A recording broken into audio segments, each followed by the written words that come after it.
마태복음 27장 45절에서 50절까지 말씀, 하나님의 말씀을 함께 읽습니다. 시작. 제6시로부터 온 땅에 어둠이 임하여 제9시까지 계속되더니 제9시쯤에 예수께서 크게 소리질러 이르시되 엘리 엘리 라마 사박다니 하시니 이는 곧 나의 하나님 나의 하나님 어찌하여 나를 버리셨나이까 하는 뜻이라.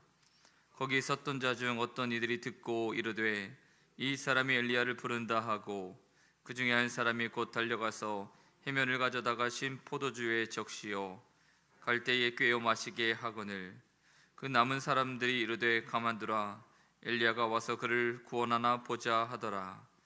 예수께서 다시 크게 소리 지르시고 영원히 떠나시니라. 아멘. 오늘 새벽에는 예수님의 가상 7원 네 번째 말씀, 엘리 엘리 라마 사박다니 나의 하나님 나의 하나님 어찌하여 나를 버리셨나이까 하시는 말씀을 가지고 믿음의 말씀이다 라는 제목의 은혜에 또 시간을 가지려고 합니다.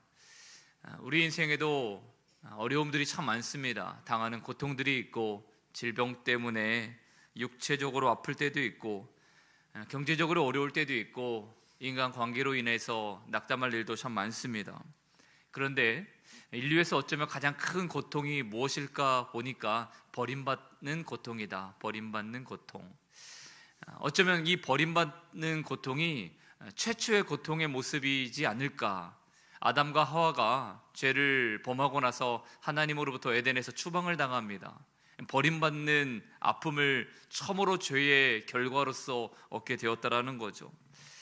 모든 인간은 버림받는다라는 것 때문에 마음의 상처가 시작이 되죠. 마음의 상처, 어떤 이에게는 그 마음의 상처가 수치심이 될 수도 있고 열등감으로 다가올 수도 있습니다. 어떤 사람에게는 그 마음의 상처가 무력감과 때로는 세상을 향한, 다른 사람을 향한 분노로 나타나기도 합니다. 내가 능력이 부족해서 그렇다, 내가 자질이 없어서 거절받았다, 그래서 내가 버림받았다, 이런 수치심과 열등감을 가지고 살아가면 제대로 된 사회생활, 인간관계를 할 수가 없게 됩니다. 또 부족하지 않는 사람들도 비교하면서 열등감에 빠지기 시작하면, 그래서 어떤 일에 대해서 무력감에 빠지기 시작하면 어느 순간 죄책감이 되고 또 우울감이 되고 영적인 침체뿐만이 아니라 육신적인 침체까지도 동반하는 일들을 겪게 됩니다. 그런데 이 모든 감정의 깊은 골의 결과가 어디서부터 왔다고요? 단절, 죄로 인해서 하나님과 인간의 단절로부터 왔다라는 것입니다.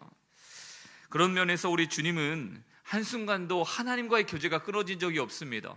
우리 예수님은 하나님과 늘 소통하는 분이셨잖아요. 그래서 요한복음 16장 32절의 말씀을 보면 제가 한번 읽어드리겠습니다.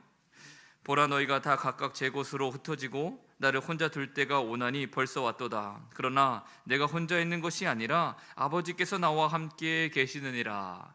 그러니까 예수님은 모든 제자들이 십자가를 앞에 두고 다 도망가고 떠날지라도 그럼에도 그 고통의 가운데 하나님만은 나와 함께 하신다라고 고백한 분이십니다. 예수님께서 나사로를 일으켜 세울 때에도 항상 내 말을 들으시는 줄 내가 알았나이다 라고 기도를 하시잖아요. 그러니까 예수님은 늘 하나님과 어떤 순간에도 소통이 끊어진 적이 없었다. 제가 이전에 사역했던 교회에서 한 청년이 결혼을 했는데 아이를 낳았어요. 얼마나 귀한 아이입니까? 그런데 이 아이가 거의 실명에 가까운 상태로 이제 태어납니다. 처음에는 몰랐죠. 그런데 아이가 엄마와 아빠와 눈을 마주치지 않는 겁니다. 그리고 웃어주지 않는 거예요. 이게 너무 이상하다. 처음에는 잘 몰랐겠지만 나중에 큰 병원에 가보니까 이제 난치성 질환을 가지고 이미 태어난 겁니다. 지금도 치료 방법이 거의 없긴 하지만 이제 병원에서 그 아이의 시력에 조금 도움이 되는 특수 안경을 이렇게 맞춰주고 이렇게 집에 왔을 때 이 아이 부모님이 했던 말이 아직도 기억나요. 아이가 처음으로 웃어줬다고. 처음으로 웃어줬다. 엄마 아빠를 보고 웃어주던 그 아이의 모습이 기억이 난다, 이렇게 이야기를 했던 기억이 납니다. 오늘 우리는 어두움에 거할 때 처음부터 어두움에 거한 사람은 내가 어둠에 있다는 걸 모릅니다. 그런데 빛에 있다가 어둠으로 가면 그 어둠이 주는 고통이 무엇인지를 안다라는 거죠. 죄로 태어나 죄의 욕망에 이끌려 살았던 우리는 하나님과의 단절 느낄 수 없다라는 겁니다. 그러나 예수님의 구주로 영접해서 하나님의 그 빛의 조명을 받았던 사람은 다시 어둠으로 갔을 때의 그 고통을 안다라는 것이죠. 예수님은 한 번도 하나님과 교제함이 떨어진 적이 없는 분이신데 오늘 이 십자가상에서 처음으로 하나님과의 단절, 버림받는 고통을 겪으시니 얼마나 괴로우셨을까. 여러분, 다윗이 범죄하여 하나님과의 관계가 끊어질 때에 이 다윗조차도 이런 고통의 이야기를 한 적이 있었습니다. 나를 주 앞에서 쫓아내지 마시며 주의 성령을 내게서 거두지 마소서. 주의 구원의 기쁨을 다시 회복시키시고 자원하는 심령으로 나를 붙드소서. 다윗이 이 정도였는데 우리 주님은 어떠셨을까? 시편 22편에 보면 이 시편 22편은 메시아의 순환, 이 고통을 미리 예언한 기록의 말씀이다라고 나오는데 그 시편 22편에 이런 말씀이 하나 나옵니다. 내가 내 모든 뼈를 셀 수 있나이다. 얼마나 고통스러운가. 예수님의 십자가상에서의 버림받는 그 고통이 얼마나 심했는가. 뼈마디 하나하나를 내가 셀 수 있을 만큼 영적으로 앙상해졌다. 이렇게 시편이 고백을 하고 있어요. 오늘 우리가 보고 있는 이 주님이 십자가에 달려서 겪고 있는 고통이, 하나님과의 그 영적인 단절의 그 버림받는 고통이 이처럼 고통스러웠다라는 것을 보게 됩니다. 왜 예수님은 하나님과 사이에서 단절, 왜 이 버림받는 고통을 당하셔야 됐습니까? 예수님께서 말씀 한마디로 온 인류를 내가 용서하노라 이렇게 해서 구원이 이루어지는 것이 아니잖아요. 마치 구약에서 제물에 자신의 죄를 전가하기 위해서 안수한 것처럼 예수님은 모든 인류의 죄를 대속하기 위해서 모든 인류가 짊어지고 있는 그 죄가 어떻게 되는 겁니까? 예수님의 몸에 잠시 머물렀다 가게 되는 거죠. 하나님과 예수님 사이를 그 죄가 갈라놓은 것입니다. 그래서 오늘 말씀에도 보면 백두대낮인데 백주대낮임에도 불구하고 3시간 동안 앞을 볼 수 없을 정도의 흑암이 그 십자가 위에 임했다. 아니 그 골고다 위에 예루살렘 전체에 임했다라고 말을 합니다. 이 흑암이 무엇을 나타내고 있습니까? 죄로 인해 나타난 결과들, 고통, 질병, 괴로움, 또 죽음, 그 모든 죄의 결과물들이 오늘 예수님을 통과하고 있는 거죠. 전혀 죄 없으신 예수님께서 죄의 결과들이 가져온 그 세상의 파멸과도 같은 모든 고통을 그 몸으로 직접 짊어지셨다. 그래서 이 흑암은 십자가로 인해서 죽음에 있던 자들은 생명으로 옮겨지는 과정이겠지만 예수님은 정말로 죽는 과정이었다라는 것을 우리에게 보여줍니다. 그래서 예수님 마지막 순간에 엘리 엘리 라마 사박다니, 나의 하나님 나의 하나님 어찌하여 나를 버리셨나이까, 이렇게 고통할 수밖에 없었던 것입니다. 이 마지막 절규를 통해서 우리는 두 가지를 알 수 있습니다. 첫 번째는 무엇이냐면 그 고통의 절규를 부르짖는 순간에도 예수님은 하나님의 공의와 사랑을 확신했다라는 것입니다. 공의와 사랑.